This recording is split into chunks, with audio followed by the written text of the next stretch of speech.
Absolutely. So at San Antonio 2022, we presented an interesting analysis of the TROPiCS-02 trial. So TROPiCS-02 randomized patients who had endocrine resistant and heavily pretreated metastatic hormone receptor positive HER2 negative breast cancer with the TROP2 antibody drug conjugate Sacituzumab govitecan. The patients in TROPiCS had received a median of 3 prior chemotherapy regimens because they were required to receive 2 to 4 prior chemo regimens before randomization. They all had to have had a prior CDK4/6 inhibitor, at least one line of endocrine therapy, and a taxane in any setting.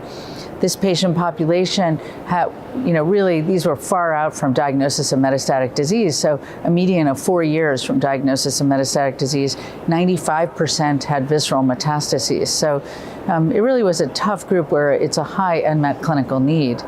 At San Antonio, what we did was look to see whether or not tumor TROP2 expression correlated with response to this TROP2-directed antibody drug conjugate.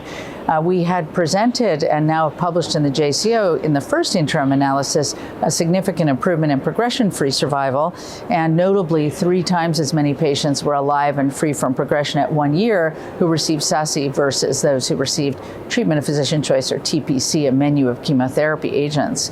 And then at the second interim analysis presented at ESMO 2022, we showed a significant improvement in overall survival as well, with a 3.2-month median difference and statistically significant improvement in overall survival. And again, notably, I think clinically important increase in the percentage of patients who are alive at 1 year who received sacituzumab versus those who received TPC. So then the question comes up, is there a predictor for benefit? And we looked at TROP2 for that reason, for obvious reasons.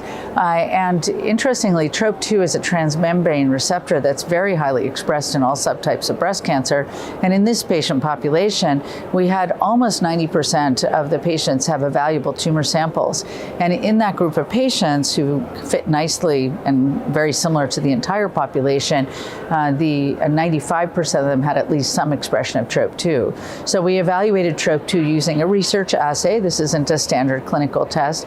And we used an H-score and then divided into 2 groups. So H-score takes into account the percent positivity as well as the intensity of staining. So we used an H-score cutoff of 100 with patients who were 100 or greater in one group and less than 100 in the other group. And we looked at those 2 groups at PFS and OS, and we showed that progression-free and overall survival were both improved to a similar degree, regardless of the intensity of TROP2 expression, which was very encouraging.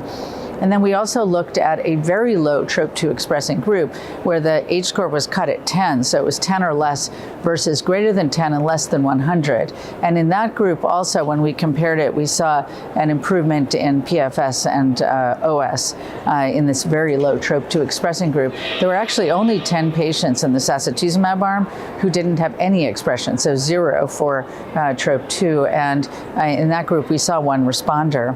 One of the questions that comes up is, when did you get the samples and does it make a difference? And the median time from sample collection to randomization was 7.7 months. So what that suggests in a patient population where the median time from diagnosis of metastatic disease to randomization is 4 years, that most of these samples that were submitted were collected in the metastatic setting. So that's, I think, very encouraging as well.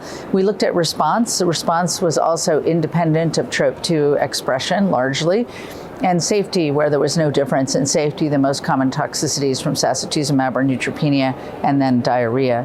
So that was all very encouraging, and I think it supports what we saw in the ASCENT trial, that the activity of sacituzumab is independent of TROP2 expression in a very highly expressed transmembrane receptor, and then that you don't need to test for TROP2 in determining which patients will benefit from this antibody drug conjugate.